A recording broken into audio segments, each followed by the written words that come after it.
They say the left hand, it drop mountains.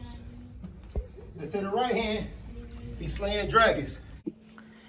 The Untouchable True School Sports Empire proudly presents something the boxing games are missing. Hey, what's going on? It's your boy BT. I came here to talk some boxing with the thousands of True School Sports subscribers.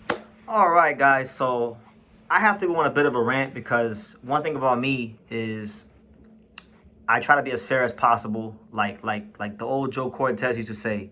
He used to say in the ring, "I'm fair, but I'm firm," and I try to be very fair with all fighters. You know, we all have our favorites, but I try to be as fair as possible to everybody. So look, guys, last year around this time, I was going off on Jaron Ennis because Turkey Al Sheikh made him an offer to fight in Saudi Arabia against Vergil Ortiz, and his team and him found a way to really screw it up and look like a bunch of incompetent unprofessionals, right? And Jaron Ennis has been criticized a lot on this channel, and a lot of the time, the fans from Philadelphia, they don't, you know, and the Jaron Ennis fans, they say, man, this guy's a hater, this guy is that, this, and he's that, and nothing could be further from the truth. I'm a big Jaron Ennis fan. I was a Jaron Ennis fan before a lot of you guys who criticized me about being a hater even knew who he was, right? So I only chastise Boots because I believe in Boots, and I think he's a fantastic fighter. You know, with great power comes great responsibility. So, you know, he's gotten his fair share of criticism here on True School Sports, but now it's not his turn.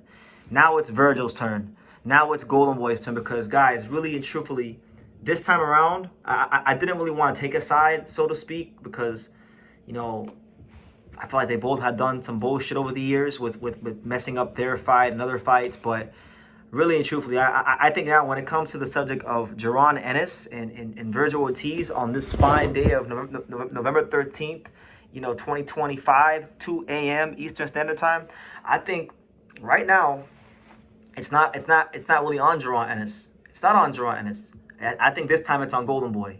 It's on Oscar De La Hoya. It's on Rick Morrigan. It's even on Vergil because they're all on one accord. Like when I hear Rick Morrigan talk, he's talking about things besides Jaron Ennis. When I hear Oscar De La Hoya talk, he's talking about things that don't involve Jaron Ennis. Now I'm hearing Vergil talk, you know, and in respect to him, he had a good showing in the face-off, and you know, he did his thing. But like now, he he is talking about like he's the one who brought up Earl Spence. So it's like Earl Spence, like what do you get Earl Spence from? Like honestly, like I like Vergil Ortiz. I've spoken very highly about him many times, but like where do you get Earl Spence from? Earl Spence is not relevant. Earl Spence has not boxed in 2 years. Every time he's been asked by anybody in his own fan base about boxing and getting back in the ring, he gives his own fans an attitude about it. So like where is this Earl Spence stuff coming from? Like, no.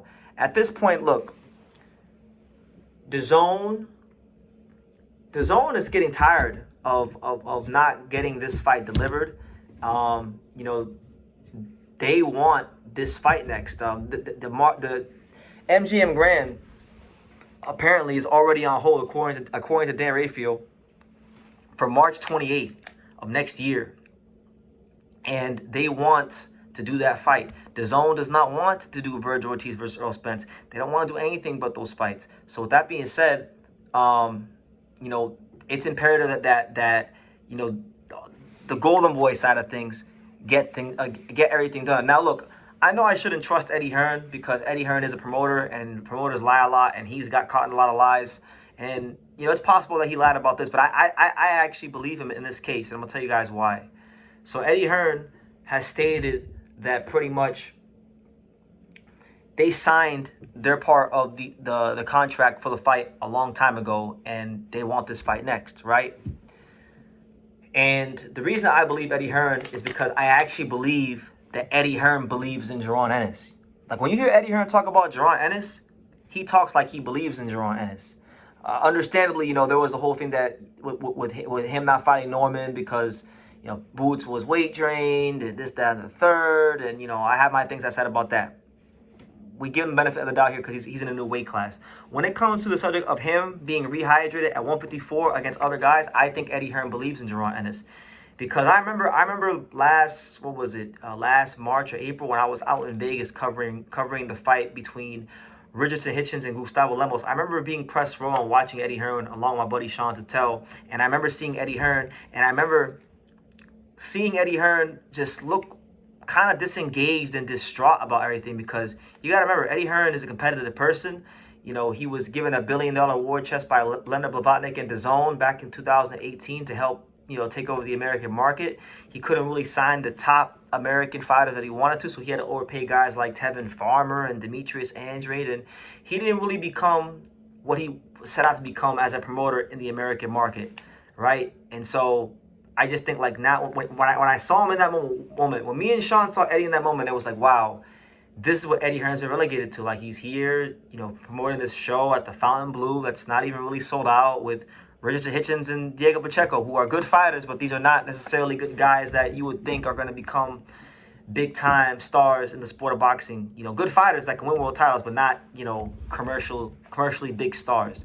So now he's got that with Jaron Ennis, and I see like a reinvigorated look in Eddie Hearn's eyes, and I really believe that Eddie Hearn, in this case, believes in his fighter. So last year around this time, I think it was more on Boots, because there was an offer made by Turki Al Sheikh, and they were unprofessionals about it, and they found a way to screw it up, right? But time changes, tables turn very quickly in this game and in life, and right now, I don't think it's on Boots. I think Boots is showing that he wants to fight. I know you could say Vergil has fought better people, which is definitely true. Like, he has a much better resume than Jaron Ennis, for being honest. Like, but it's not about resumes. It's about, do you want to fight Jaron Ennis? It's not about if you want to fight Madrimov or Boachuk or Lubin.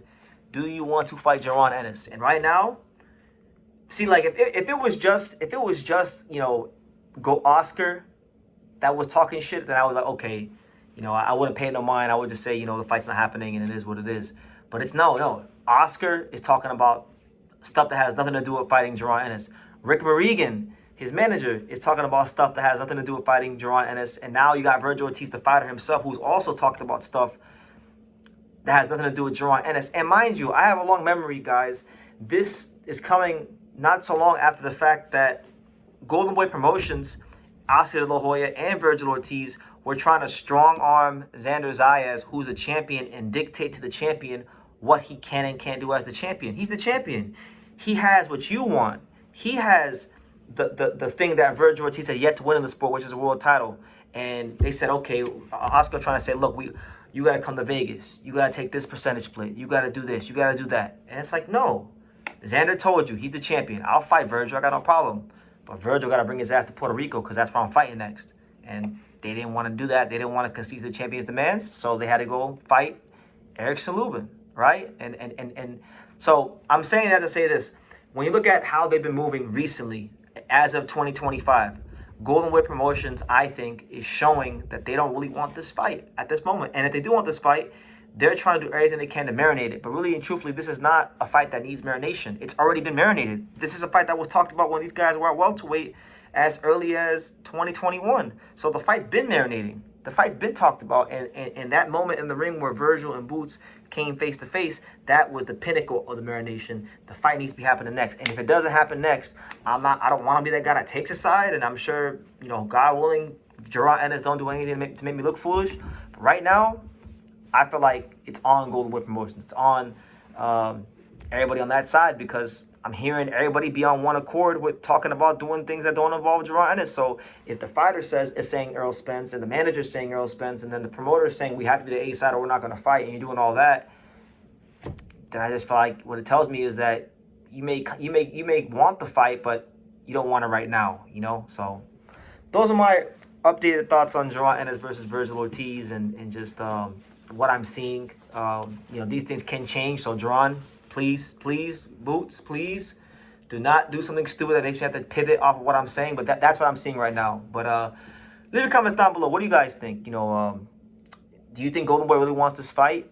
Because from what I'm seeing, I feel like they don't want this fight right now. They don't. So leave your comments down below. Make sure you guys take the time to subscribe. And like I say in every single one of these videos, you can love me or you can hate me, but I'm just a kid from Daniel. So until next time, take care, guys. Thank you for watching True School Sports. Thank you for watching another video on the untouchable True School Sports empire, the home of boxing.